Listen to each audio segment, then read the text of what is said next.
All right, welcome to the fourth episode of the Outside Our Walls podcast of Anchor Church Gilbert. I'm Jason Hanson. I'm the lead pastor of Anchor Church, and we have this podcast.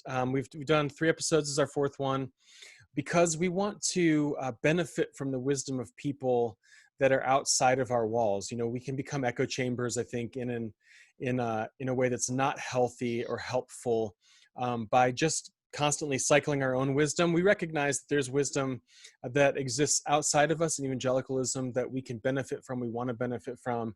And my guest today on this podcast is going to be somebody that can help us think through a number of things, from leadership to helping pastors to missions. And his name is Michael Parker. Michael, I've been friends with for a really long time. I'm sure he could tell you many flattering and also perhaps not as flattering stories about me, which he's welcome to do at any time in this podcast. I'm sure some people would love to hear some of those stories. You're welcome to tell the story about the time that we bailed on you by sleeping too late and not helping you set up junior high ministry when we were together. But welcome to the podcast, man. Thanks for joining us. I want to just love to give you a second just to tell anybody listening just about you, your background, pastoral ministry. You know, you can tell us how old you are, ancient, really. Wow, thanks. No, just give us a little bit about yourself, man. Yeah. Well, I grew up in South Dakota, but I've lived in Arizona for most of my life now. I came to know Christ in 1989 at a local church in the Valley of the Sun. And I immediately knew that I wanted to be involved in youth ministry. So that year I got involved discipling young adults, high schoolers in the church. And that was 89, 90. And then in 94, I started interning. 97, I became a pastor. And I've either been in the church pastoring or running developing workers since then. I love leadership development, trained a lot of interns, sent them out to be pastors, missionaries. And yes, Jason was a bit of a punk kid when he was an intern back in the day, not showing up to things, showing up late, and, you know, even doing maybe some videos that were borderline inappropriate. Hey, man. When you're 19, trying to figure out funny stuff, especially back in the 90s, like it was hard to. The lines were a little different. Yeah, you just did some videos. I remember smoking a cigar in a video for junior high kids, like things like that, where you go, I don't understand. Like, I didn't even smoke cigars. We just went, but I don't even know why we did that. We were talking about health or something, and we thought you were pushing the envelope. We were trying to do something edgy. I'm sure. Yep. And we had some conservative parents, so that was an issue for them. But it was fun. We had some good years. It was fun. I'm sure that we could talk a number of times. I think the time that we missed Sunday morning setup was we were all had just moved into the trailer park, and we had I think we had all stayed up late trying to get it all set up, and then whoever's alarm was supposed to wake us up it didn't happen, and so all of us that had overslept in there, and there were 4 of us, were all the setup team for Sunday morning junior high church setup at Grace Community Church in Tempe. And so we left Michael to do all of that by himself. And I just think, that wasn't the greatest that wasn't the best. Those were tough times, man. Those were some crazy times in my life. And I'm sure that those are some stories we could get into at some point. if we really wanted to. God's done a lot of work in my life since then. Absolutely. Sure. Leadership lessons through that for you, but also for me, in casting vision and setting expectations. And, I've got this motto that early is on time is late, and late is unacceptable. And it came out of some of those times where people pushed you towards that. Yeah, you did. So what you're saying was all of that stuff really helped you become the leader you are today. That's great. I'm so glad that I could contribute in some way to help you be the leader. That's perfect. Speaking of leadership, one, thanks for being on the podcast. Thanks for jumping on. I really want us to just take a journey with you in some ways through a number of levels of leadership, and starting with developing workers, which what's your title? Is the president of Developing Workers? And founder. Yes. President and founder of Developing Workers. I'd just love for you to tell us a little bit about Developing Workers, what its mission is, how did it begin? Give us some background on that. Yeah, so I was working in the local church, Grace Community Church in Tempe, and raising up, developing interns, and seeing them go out to serve the local communities around the globe, and recognizing that they did not have coaching, encouragement, follow up after they left the church. I loved training them, loved sending them out, but the follow up was lacking. So there was not an opportunity to go visit them, encourage them in their new roles, stuff like that. And it really became a heartbreak for me, because I was watching guys go out and fail in ministry, or stumble in ministry, or move from church to church to church. And I wanted to be a voice in that. And my role didn't allow for that at the church. And so in 2008, the Lord gave me a phrase: develop workers to mobilize ministry. And I started pursuing that. And in 2009, the Lord clearly spoke to me and said, leave your current job, leave a solid salary, and go raise support and develop workers to mobilize ministry. So I did. It was a risk, but it was worth it. Working with pastors literally around the globe, helping them discover their mission, vision, and values, is something that I value greatly. One of my team members does a lot of teaching around discipleship globally. And then we also have a medical arm that goes out and serves and cares for the local churches in third world countries, helping them reach the lost by providing a medical care for those that are in need. And then we have the opportunity to share the gospel with all of them. Yeah, that's good. I know that there's, like you just said, there's a bunch of different arms and categories to this. Maybe we can chip away at some of them here as we go. I have some thoughts and questions to take us down there. Yeah. One thing that you said that I just would love for you to speak to, because I think we can get into this a little bit in a little bit as we talk about. But you just said that as you were sending out interns and kind of walking with people, you were seeing. I think the way you phrased it was leaders failing in ministry, or leaders stumbling in ministry. Yeah. Why do you think that like, as you think about it, why is that? Because we see this all the time. People, leaders, they begin, with a bang, and then at some point there's something that happens in their life. It's pride, it's moral failure, it's something. Sure. What is it? Like, as you've dealt with leaders, give us some insights into that, because obviously as a pastor, I want to avoid that. I know that leaders in our church want to avoid that. Any pastors we bring up, we want to avoid that. So what are your thoughts on that? Why is that? Well, obviously it's a lot of reasons why, but really it comes back to not being supported, not having the opportunity to be cared for themselves. They step into a role where they have to perform, they have to lead, they have to be the ones in charge, and they don't really have somebody around them to care for their soul, holding them accountable and encouraging them in the journey. I'll just be honest. I don't think the local church does a great job of allowing the pastors to be real. They really want the pastors to be on 24/7 of all year long. They just are not. If a pastor deals with discouragement or struggles in administration, or has a time management issue, they can get chewed up and spit out really quickly. And instead of somebody come alongside them, they'll get criticized and probably lose their job. Hmm. So there's a lot of reasons why it happens. But one of the things that I would say on the positive side of that is, one of the things what Developing Workers does in other organizations, but we come alongside pastors and we get to know their heart. We listen to their stories. We're a place that they can be real. We're a place that they can be safe and they can share some of their struggles. And we don't leave them there. We take them to, whole life in Christ and help them discover what's really going to help them live a full life. But they can come broken and they can stay in their position, their ministry position, and let's help them get back on their feet. And that's a kind of one of the main issues. We've read about that some recently, because you see again these issues with either suicides of pastors Yeah. over the last year, or just moral failings or narcissism or whatever it is.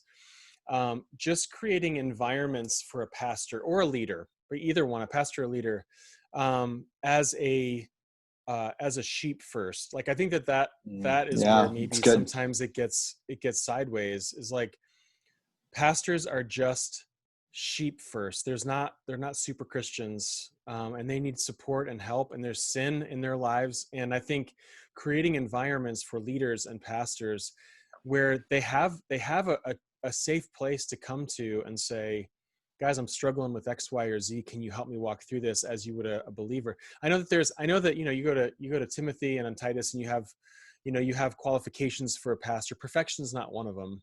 No. Which I'm grateful for. Yeah. But too often, I think, and I think you've seen this, we've talked a little bit, but too often someone brings an issue, a pastor brings an issue, or a leader brings an issue to the elders or to somebody else, and immediately it becomes, should we disqualify you, or should we move it? And sometimes that is the case. I mean, sometimes there are things that are Absolutely. disqualifying, but everyday sin categories, that's too often the case, right? I mean, would you agree with that? Right. I totally agree with that. Um, obviously, I do not condone um, lustful behaviors outside of marriage, or pornography or things like that, or getting drunk or gambling. But if it's in the beginning stages and it hasn't gone down the wrong paths, but somebody's tempted with it, that's where I want to have that conversation. And there's not a safe place for men and women to talk about that. If they go to their elders and share that, then, well, do you need time off, or let's find a new leader? And that's not always the right answer, because, like you said, they're sheep first, and we're still going to struggle through life sometimes. Pastors are not perfect, and nor should they be expected to be. I love Craig Groeschel's statement that people would rather follow somebody who's always real over who's always right. And that's the deal. Of pastors can be real, and leaders, elders, people in the church can be real. They don't need their senior pastor or lead pastors to be right all the time. It goes both ways for the people in the church and the leader. That's good. I was looking at just dangers for pastors and leaders in ministry. There are dangers all throughout. Like, you just listed a few of them, and I think we need to recognize sin is pervasive in life. Pastors are not exempt. Leaders, community group leaders, Yeah. women's ministry leaders, children's ministry leaders, whatever their youth, are not exempt. So discipleship matters, which I know is a massive part of Yes. your heart, right? Yes. Discipleship from that it really is an important step and a really important part to leadership development and making sure that there's accountability and all of that. But there's also the aspect of the spiritual realm, which is, the gospel is offensive to Satan and his realm. Like, it's an affront. It's actually a grenade lobbed. And so just to be aware of that, we exist, I think, as pastors, leaders, Christians, in the physical realm, fighting a spiritual battle in almost every aspect as believers in Jesus. Fortunately, we have the King who overcomes. Absolutely. But that doesn't mean And that we don't. Go ahead. I think the enemy slips in on that slippery slope. For somebody to have a beverage, a alcoholic beverage, is one thing, but then they get into a group of people that are drinking more than they should, or they are drinking solo all the time to a point of numbing. Now it becomes a problem. Or somebody who has, had a relationship with somebody else in the office, or somebody in the church, or a local member that begins to get too close, and they start, male-female relationship, male-male relationship, whatever it is. They get too close and not healthy boundaries, and they start being deceived by the enemy that, oh, this is okay, let's take one step further. And then it destroys marriages, it destroys homes, families, churches. And you're right in saying it's the community group leaders too.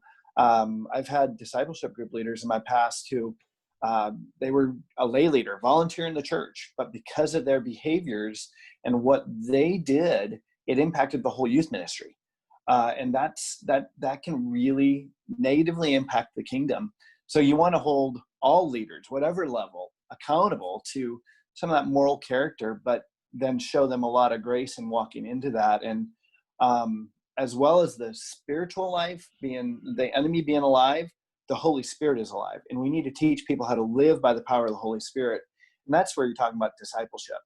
Really, it's not just about how well a pastor can study God's word and present God's word, or a leader can do that, but it's how well do you really interact with God himself through the word and be empowered by that so that you can live that life that is worthy of reputation. Yeah, that's good. I, I think, I think those are just things that everybody needs to be aware of. Like we Yeah. need to be aware of in the church circles, that sin doesn't, because you're in church walls, sin doesn't go away. I mean, you and I both have known many people over the years that have struggled and that have Yeah. disqualified themselves and have, all of a sudden you hear something and you go, wait, what, like, what have you been doing? And it just seems like it, you can be so deceived to think Absolutely. certain things are okay or not, and they're just not. And so I just think, as we think about that, what would you say to just church members, like as they're thinking about their leaders, as they're thinking about people around them, like how do we encourage, both accountability and just making sure that that we're creating safe environments for leaders, for not just pastors but community group leaders and whatever, that we're just being a church environment that's saying, hey, listen, we recognize pastors, leaders, if you're especially pastors in this category, sheep before shepherds. Yeah. Family, even, and I don't know if this isn't controversial. I believe this to be wholehearted. Like as a pastor, I'm a sheep first. So I relate to Jesus first. I relate to my wife second. My kids and my family third, and then the church in Good terms of for the you. priority levels, because I think that matters. And I hope that I've said that to the church. I hope that they get that. But there is priorities. Like I'm called first to be a husband to Tiffany and a dad to my kids before a pastor to Anchor Church. And I love Anchor Church, but I think that as we think about that, like there's levels of priorities there so how would you help the church members like think through those kinds of things? And what would you say to them? Yeah, I love that you've told your church that that's your priorities, because that should be their priorities too. The businessman needs to know that it's God first, wife second, family third, and then their business, and not business first. And so it's all of us that need to have that priority. But for a pastor, that those are powerful words. And then I would love to see the church show the pastors grace. If a church could say, we actually expect our pastor to struggle. We expect him to deal with oppression or attacks along the way and have hard days, hard weeks. And we would love to hear him be vulnerable and transparent when he is from the front. That would be a cool community to be a part of. And there are some of those. There are some churches that the pastors are really being transparent and sharing some of their brokenness. One of our old students that we share, Rustin, we love to talk about Rustin. He's got brokenness in his past, and he's still broken today and in need of help. And yet he's in a significant role in leadership, and he can be transparent and honest from the pulpit and sharing that brokenness because they've grown to really love him and receive him for who he is. That's what a church needs to do, is receive the leader as to who they are. Saved by grace and working towards holiness, but still broken and still needy of a savior. Yeah. And is there any better person you want leading you and teaching you than somebody that recognizes their need for the Lord and walking through it? And and obviously there's a line, because at some point there is disqualification and those do need to come up. We're talking more temptations to sin, average sin, being free to confess that. Yes. Like we ask our church members, and I want to get to some of the other developing worker stuff, but I think this is good. We ask people in the church to, hey, be vulnerable, be transparent. And too often pastoral ministry, seems like I have to live in my own box and I can't be transparent. I can't have friends. Because if I do, then people are going to know. It's like a weird trap. People are going to know that I'm not Right. perfect. People have an expectation of me that is so high, Yeah. that I can't live up to it. And I'm grateful, just so like I'm grateful for our church. I don't feel that pressure. Right. I think Amen. people have been open with me, wanting me to be vulnerable. No, I mean, it's been great. Our church, I feel like, so any Anchor Church people out there, thank you for being that way. Continue to do Yeah. that with us as pastors. Well, and We're can I grateful for it. comment on that? Yeah, Um, please. Jason, you're a man of God who walks in holiness, and you're open to accountability. And when we meet, I ask tough questions. I push into some of the purity and holiness and righteousness in your life. And you're very transparent, but you are a man of God pursuing holiness and righteousness. And that's a beautiful thing. So I'm not talking about you right now, but some of those pastors who are really dealing with that temptation probably need to generalize it when they're speaking to their congregation, and be more specific with somebody who's safe. There's a local church whose senior pastor's wife had an inappropriate relationship, and when it first came out, they were more general, and then they got more specific, and now they're back to being more general. For the accountability purposes, for the sake of the people involved, it's the right thing to do. But Mm-hmm. for a church to know that you have somebody that's asking you questions, and other people around you, not just me, obviously, but asking you questions, they can feel very safe with your leadership because they know you're in an accountable relationship and you are also transparent.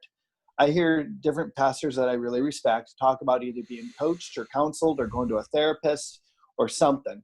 Those are the guys I really respect. Those guys who try to have it all together, they're struggling with their performance, and that's something we need to help them with.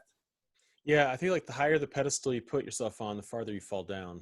Like Well, it's just not, you got to knock that pedestal off. That's my yeah, take anyway. I'm like, just yeah, keep chipping away the pedestal. Don't put me up there or put myself there. And just so everybody knows, I don't know if I've talked about Michael before, but Michael is somebody that I do meet with on a weekly basis, just for that, just for discipleship coaching, just somebody outside that can speak into my life and push me. And I know Tyler and Aaron have both met with him too. And just found it really helpful. So as church members, just so you know, there are people doing that for us. We'd love to continue to do that more in the church as well. So thanks it's a for lot of caring for fun too. pastors. Well, it is a joy. It's been great. So I appreciate you, man. Um, Let me get into some of the other wings and arms of developing workers, Yeah. if I could.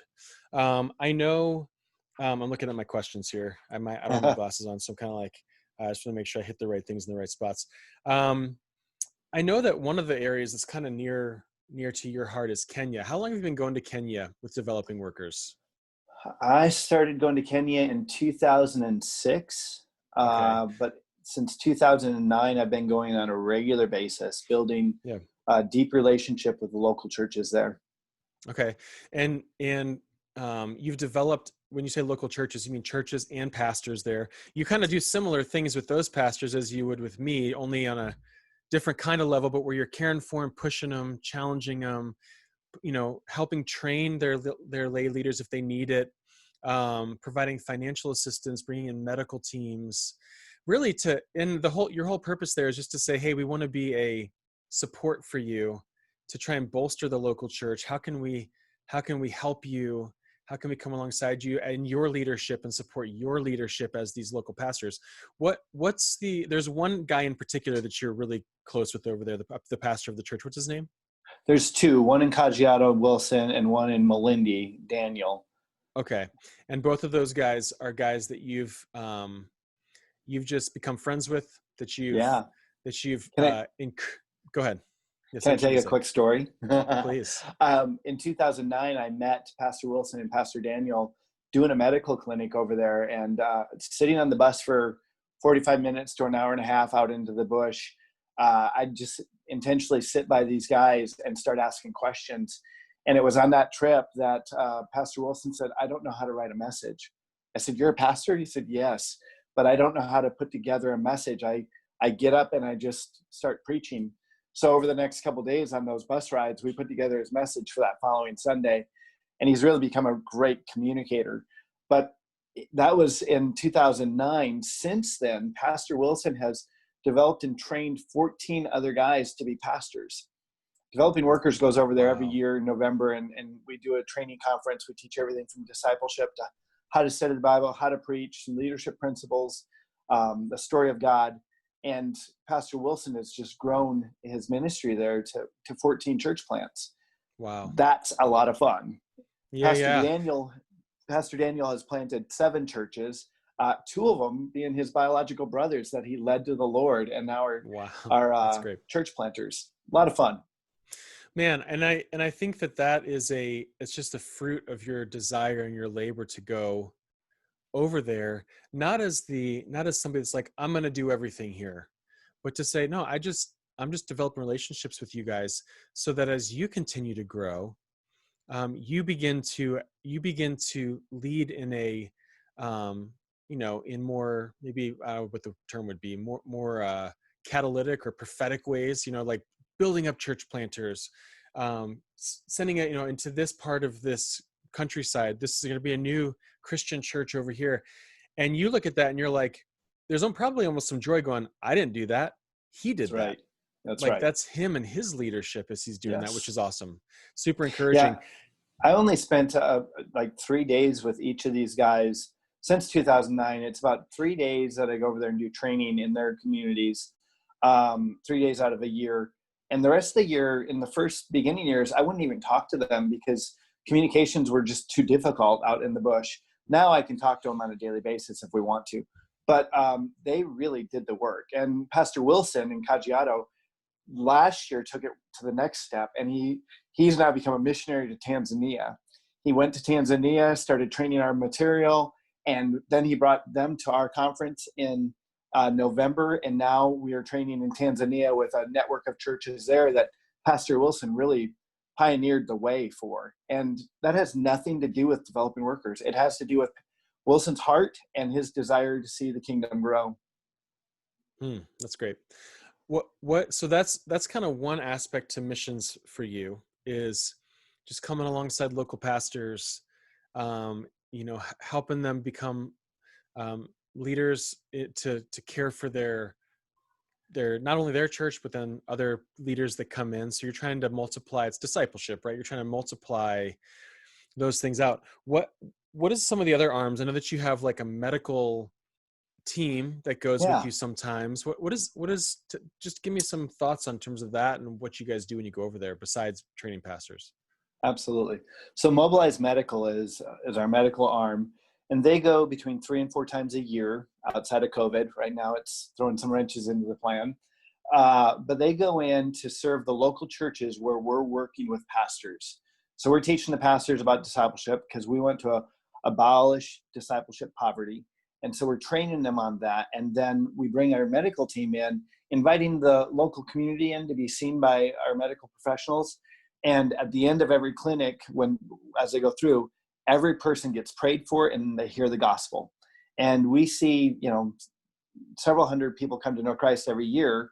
And the blessing of that is we're not following up on them, the local church is, because they're being trained in discipleship. They're being trained how to follow up. So our medical team has doctors, nurses, pharmacists, nutritionists. It's made up of a lot of people, spiritual counselors.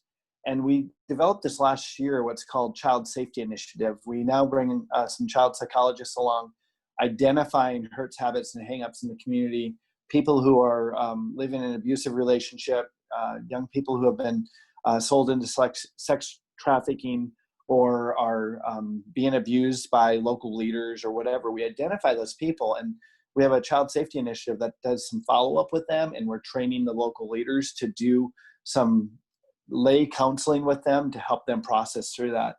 So our Mobilize team is really a dynamite team. They do a lot of work when they go. But the whole goal of even going is that we can help disciple the local community, connect them to the local church so that discipleship can continue. That's great. I think that's all great. And I think it just highlights maybe one other aspect and question that I just would love for you to speak to. And that is, we're part of Acts 29, our church is, which is great. We love it.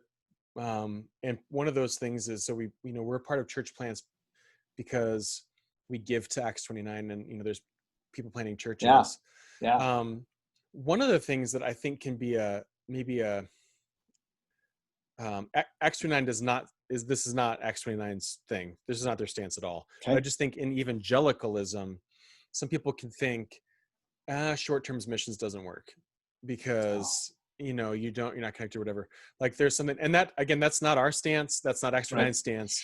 But we have a connection with church plants that can almost feel like that's enough. And in some ways it can be, but you do short-term medical missions or short-term missions to some of these areas that Honduras, or I think the Philippines is a place you've gone, right? Nicaragua, Cambodia. Nicaragua, yes, all these places that you've gone. Maybe speak to that. Like what is why is it important? I know you would totally, absolutely, 1000% agree. Church planting in other countries is wonderful, and Yes. maybe the easiest way to have somebody come in like a Wilson and plant other churches. You're like, absolutely. Why short-term medical missions? Why have you found that effective? Why should people in our church think, hey, maybe I should go with developing workers on a trip? What are some ways that maybe you could just encourage us in this and how to think through it? Yeah, absolutely. Um, it's multifaceted, Jason, to be honest. And I'm going to say short-term missions, not just short-term medical mission. But if we are going to empower a local church, that is going to give us a much greater reach in that community. If we go in and just share the gospel with people on the street and then come back out, there's not going to be the greater impact. But when we're partnered with the local church in whatever country we may be in, we're helping them grow their community, grow their reach, and we're teaching them how to do discipleship, how to do evangelism. And we do that with the medical clinic. So it really blesses those communities. I know that the greater blessing will be the follow-up, and that's why we train them for the follow-up. If we just go in and are a one-off, it's not going to have that great of impact. But the training for the follow-up and inviting the people back to the church is where it's at. So we were in Cambodia this last year, and Pastor Elijah had been trained at our discipleship training. And then we went back a month later with our medical clinic, and we saw 66 people come to know Christ in his local community. The day our team was shipping out to come back home, he had 7 people with him, and they were going back out in that community with every name that came to know Christ at medical clinic to go follow up, invite to the church, care for. They were bringing food, water, and they were bringing love. They had an open door now because of the medical team being there. But I'll be honest, like I said, it's multifaceted. One of the best things about short-term missions is how it disciples your church, how it disciples my church. The people who are going are going to see God as a global God. I believe that we can see God in our midst. I believe we can see God in our local community. But when we begin to see a Kenyan or a Nicaraguan or a Cambodian worship God and serve God and love God, we see God in a wholly different way. I've been doing global mission since 1990. And every time I bring people on a trip, they see God differently. They experience a whole different thing. In fact, Jason, I think you and I went to England together on a trip. We won't talk about that one today necessarily. Yes, we did. Yes, we did. But it changes your perspective when you begin to see other cultures worship.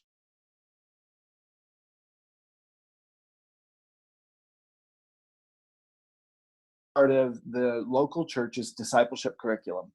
If somebody wants to really begin to understand God, get out and go see how he works all around the globe. And for some, they may not go. Well, then let's go serve here locally in places that we're not comfortable with, to see the homeless worship Jesus, or inner city, or whatever it is, but to get out and see God differently through the eyes of other people. Yeah, that's good. So so if you were to encourage, maybe this is a time for you to have before we close here, time for you to just have a commercial, or essentially for jumping into to developing workers. Somebody's thinking, I wonder if I should do that. Where would they start? How could they even learn more? How could they think through that and maybe try to get some information from you? Give us some thoughts. Yeah. We have a website, developingworkers.com. Go there. We have a lot of information there about our trips. Now, again, we're in a season right now that things are a little bit more difficult with COVID, but we have a trip to Kenya planned in November, and hopefully one in to Cambodia in September, October. But the place to start would be developingworkers.com. We can use anybody, as long as they're 18 or older, or come with an adult parent. We can put anybody to work, from counting pills in the pharmacy to sharing the gospel and spiritual counseling, to hearing a child's story of hurt habits and hangups in our child safety initiative, to moving traffic, helping kids move through our clinic. We can use anybody. And it's such a unique opportunity to see people's lives changed. We have seen healing. We had the opportunity to see a young man get prayed over and get his eyesight back in India. But we see kids who physically are not going to be able to make it in life because they're malnourished, and we are able to develop a plan to get them food. You get to be a part of that. When you come on a trip with Developing Workers, you're a part of making a difference globally. And then just loving on those kids and those faces and those moms and those dads, it transforms your heart. It just does. So developingworkers.com. Also, we have a YouTube channel, Developing Workers. And at that, you'll see a bunch of videos of pastors sharing testimony, but also some videos of our clinics and stuff like that. So you get an overview of what we do. Everybody should join. Get signed up for a trip. It really will transform your life. Yeah, we'd love to continue to push that. Is the cost different for different trips? I'm assuming it is, given to where you're going or whatever. Typically, you're gonna have to raise or gets either somewhere around $1,500 or $2,000, something like that, to go. Yeah, usually around there. Yeah, our trips usually start at 2,000 and go up, depending on the season of airfare and gas prices and stuff like that. That's a big determinant as to our costs. But we pay for the medicine. The team rallies together to pay for their trip there, their hotel, their food, the medicine for the kids on the ground, the resources. We try to subsidize some of that through other funding and stuff like that. But it's 2,000 up. A Kenya trip is usually around $3,500 to $3,800. But I'll just tell you, we have not had anybody miss a trip because of funding. We encourage people to put it on social media, to let people know you're going, and they always get funded. And local churches get behind people too. Yeah, for sure. Yeah, that's good. All right, so as we close here, man, any other stories you want to tell anybody about crazy times in the trailer or junior high ministry? I kind of remember doing like a medical night where we did some crazy things, trying to. It was just scare kids. Yeah. I don't remember all the details around that, but you brought back the memories. I'm like, oh, well, when we had when we had those outreach nights, it got crazy. I mean, were you there when Greg Speck came? Were you there for that night when Rustin brought 17 friends? And we had guys getting high in the bathroom and drunk in the. Yeah. Anytime you have like, I mean, the youth group at that point, I think there was, in any given night, there was 300 or kids on campus. I mean, like running around doing whatever. You can't keep track of all. I mean, you don't have enough leaders. And if you're bringing in people that are, that are not Christians and they don't have those categories, it can get crazy. But it just reminds me of like the trip to Telluride, when we were in high school. I was, junior in high school, and took like 600 kids to tell you, just a nightmare. I think about that now as a pastor and just think, how in the world, why did we even think we could pull that off, man? Like, I mean, I'm a kid. I wasn't a leader, but it gives me a panic attack thinking as a leader how to organize. And half of those kids weren't Christians. No. And there were drugs there, and it was craziness. But I mean, at the same time, that's something that's so massive. And but I also think about youth ministry growing up, and I guess we could talk youth ministry too. Maybe next time we'll talk youth ministry. If Tyler on with us or something. But you think about it, and you think part of the goal of that is to disciple the kids you have, and just raise them up, Yes. which I think happened. And part of that discipleship is, hey, how do you reach your friends in the schools Yeah. that you're in? And Yep. you bring them in, and sometimes things that you do are great. There's no problems. Sometimes, I mean, me being think about when I was a kid, like sometimes you do some things and you're like, we didn't think that way the whole way through.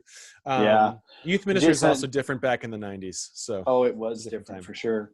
The cool thing about you, I know you went through some harder years right out of college and young adult, but in high school, you were one of those difference makers. I couldn't count how many people came from Corona to be at the youth ministry at Grace because of you and your friends. I mean, you brought a lot of people to youth group. You were reaching out then, and even like once you were an adult, so to say. Well, yeah, that's a loose definition, depending on what age you're talking about. Yeah, but you were so much wanting to reach young adults and people that you even went into the school district and worked at Tempe High for a while. And I mean, you've always been about mission. Outside of a couple of years where you kind of floundered around trying to figure out life, but you have been like being a church planter and a pastor. It's in your DNA. It's who you are, and I love that. And I would say that as long as I've known you, you've always been open to discipleship. And as pastors go, I coach a lot of pastors. You have the tendency to reach out to a lot of different resources to learn from and to grow. I respect this about you. I don't see you as, hey, I've arrived. I'm a church planter now, and I don't need anybody else. No, you're really a lifelong learner, and that's one of the things I teach in leadership principles is stay a lifelong learner, and you're doing that, even though you're still only 40. Right? Somewhere in there, 43, man. I'm 43. Hey, yeah. give me Yeah. some respect. You got all mad respect from me at 43. I hadn't grown up yet. Hey, man, I don't feel like I've grown up yet either. I was just telling our community group last week, as I was saying, man, I feel like every year, this year's no different. I just look back at it, I'm like, did I grow at all? Like, I feel like I regressed. Like, I feel like I regressed like I'm just maturity. Like somehow I got more immature. I don't know. But, can I just speak into that for a minute? Yeah. Yeah. What if that's humility? You maybe can't say that about yourself, but as you're maturing, you see where you need to mature. And that's humility. And that's really again, I got a lot of respect for you, dude. Oh, thanks, man. I appreciate it. Well, I got a lot of respect for you, for what you're doing. Thanks for speaking into my life over the years. You knew me when I was 16 years old. And thanks for speaking into my life for so long and speaking into people at Anchor Church. I know that the people at Anchor at this point, they've heard your name. Now they've seen your face and heard your voice. And you've helped us. You've helped encourage the church and build the church through building into us as leaders and pastors. And hopefully we can continue to get involved in developing workers overseas. Yeah. Continue to do that and kind of, run the race with endurance with you in terms of preaching the gospel. And hopefully we can do that well. So can I brag on your church one more time? And you can brag on us, man. I'd love to hear it. I in the last 3 days, I've been busy sending money to pastors in Kenya. They're struggling with food right now because of COVID. Everything's shut down. They can't work in their hand-to-mouth community. And so we've been sending funds there. And thank you, Anchor Church. You've been a part of that. And I know that the heart of Anchor Church is to continue to be a part of that. If you want to go to developingworkers.com, there's a crisis fund there that you can contribute to. But it's needed. And I thank your leadership team, Jason, and your leadership team. You guys have been generous already, and I really appreciate it. Thank you. And the pastors in Kenya appreciate it. Thanks, man. Well, it's a joy. It's a joy for us to do it. And the church is super generous, and want us to continue to be generous. And it's one of our values, and they embody that so well. And so thanks for saying that to them. Yeah, man. Appreciate you.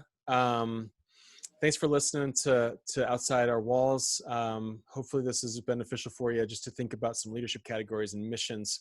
And we will be talking to you guys next week on Outside Our Walls in this podcast. Thanks for listening.